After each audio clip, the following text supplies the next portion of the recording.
आज हम government of India act 1935 पढ़ने जा रहे हैं। बावजूद इसके कि राउंड टेबल कॉन्फ्रेंसेस फेल हो गई थी, लेकिन फिर भी ब्रिटिश गवर्नमेंट ने अनाउंस किया कि वो कुछ सजेशन पेश करेगी और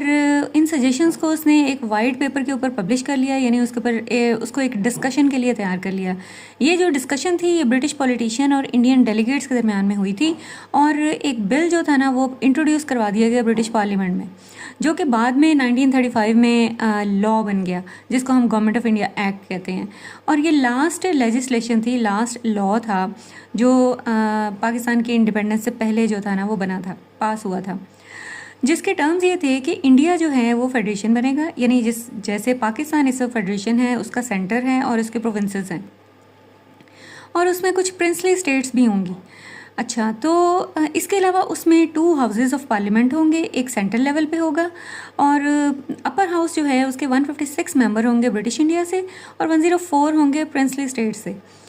और जो मेंबर ब्रिटिश इंडिया से होंगे वो इलेक्टेड होंगे और प्रिंसली स्टेट वाले जो होंगे वो नॉमिनेटेड होंगे। लोअर हाउस में 250 मेंबर्स होंगे जो कि इलेक्टेड होंगे और 125 मेंबर्स प्रिंसली स्टेट्स में से होंगे जो नॉमिनेटेड होंगे।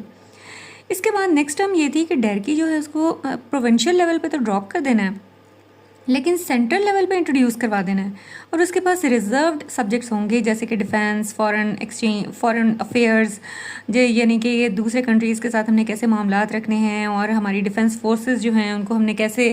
यूज़ करना है। और इसके अलावा हमारे चर्च रिलेटेड अफेयर्स जो थे वो भी उन्हीं सेंटर के पास थे। और प्रोविंशियल लेवल पे जो डेरकी थी उसको रिप्लेस कर दिया गया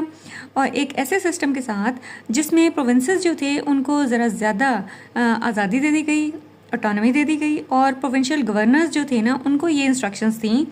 कि वो उन एरियाज़ में अपनी रिस्पॉन्सिबिलिटीज़ पूरी करेंगे और उनकी एडवाइस पे चलेंगे। अच्छा, तो द नंबर ऑफ़ प्रोविंसेस जो थे ना वो इंक्रीज़ कर दिए गए और वो 11 हो गए और NWFP जो था ना वो फुल फ्लेज प्रोविंस बना दिया और जो उड़ीसा और सिंध जो था वो भी क्रिएट कर दिए गए प्रोविंसेस। फिर नेक्स्ट उसकी टर्म ये थी कि गवर्नर जनरल जो था ना वो फेडरेशन का हेड था और उसके पास स्पेशल कंट्रोल था रिजर्व सब्जेक्ट्स का, जो कि डिफेंस और फॉरेन अफेयर्स थे। और जो प्रोविंशियल गवर्नर था उसके पास स्पेशल पावर थी इन 2 सब्जेक्ट्स में और उसके पास पूरी अथॉरिटी थी कि वो किसी भी वक्त किसी भी मिनिस्टर को किसी भी वजह से डिसमिस कर सकता था।